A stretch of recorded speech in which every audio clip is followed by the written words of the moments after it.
नमस्कार दोस्तों। विपक्ष के पास इन दिनों मुद्दों की कमी है। विपक्ष किन मुद्दों पर नरेंद्र मोदी सरकार को घेरे और किन मुद्दों को छोड़े, विपक्ष को समझ में नहीं आता है। विपक्ष हर तरीके के हथकंडे अपनाकर भी 10 सालों में पिछले 10 सालों में एक भी मुद्दा तैयार नहीं कर पाया जो कि सार्थक विमर्श का मुद्दा हो, सकारात्मक विमर्श का मुद्दा हो, जिसको जनता के बीच ले जाकर उसका विरोध किया जाए। हर मुद्दा राहुल गांधी का टाय टाय फिश साबित हुआ। चाहे वो चौकीदार चोर का कैंपेन हो, उल्टा दांव पड़ा, जनता 282 से 303 पर बीजेपी को पहुंचाती है।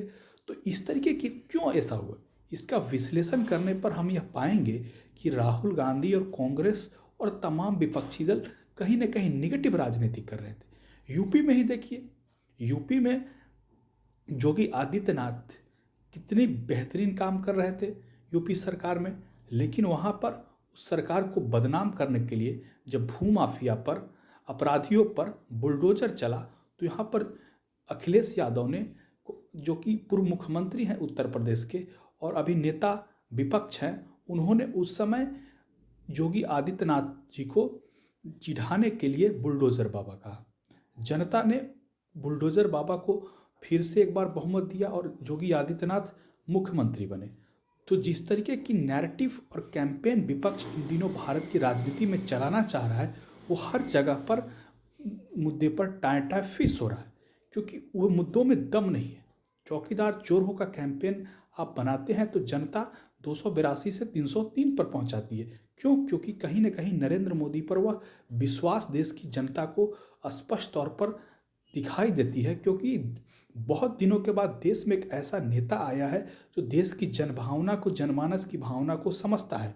और अगर इस तरीके की राजनीति अगर विपक्ष करता है कि हर मुद्दे पर विरोध करना, देखिए लोकतंत्र में विपक्ष का काम है विरोध करना, लेकिन हर मुद्दे पर विरोध करना सही नहीं है।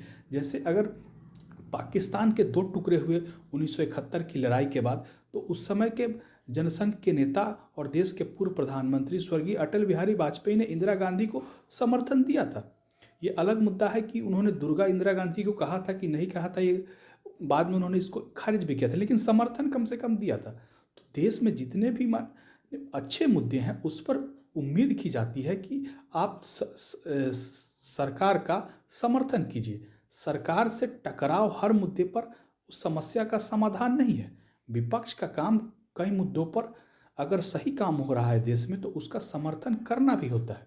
भारतीय जनता पार्टी और कांग्रेस पार्टी में यही बुनियादी फर्क है। भारतीय जनता पार्टी जब विपक्ष में थी तब देख लीजिए किस तरीके से भारतीय जनता पार्टी गलत नीतियों का विरोध करती थी, और केवल बोलती नहीं थी, सड़क पर उतर करके विरोध करती थी।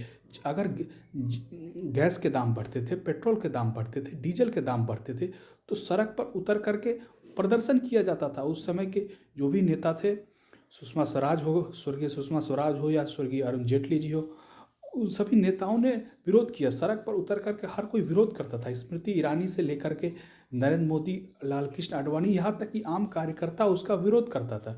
लेकिन कांग्रेस के नेता एसी के कमरे में बैठ करके राजनीति करते हैं और वे उम्मीद करते हैं कि देश की जनता उन्हें मौका दे देगी। कांग्रेस की सबसे बड़ी यही हार की कारण कि कांग्रेसी सोचते हैं कि सत्ता 5 साल, 10 साल, 15 साल के बाद पलट जाएगी और वो सत्ता में आ जाएंगे।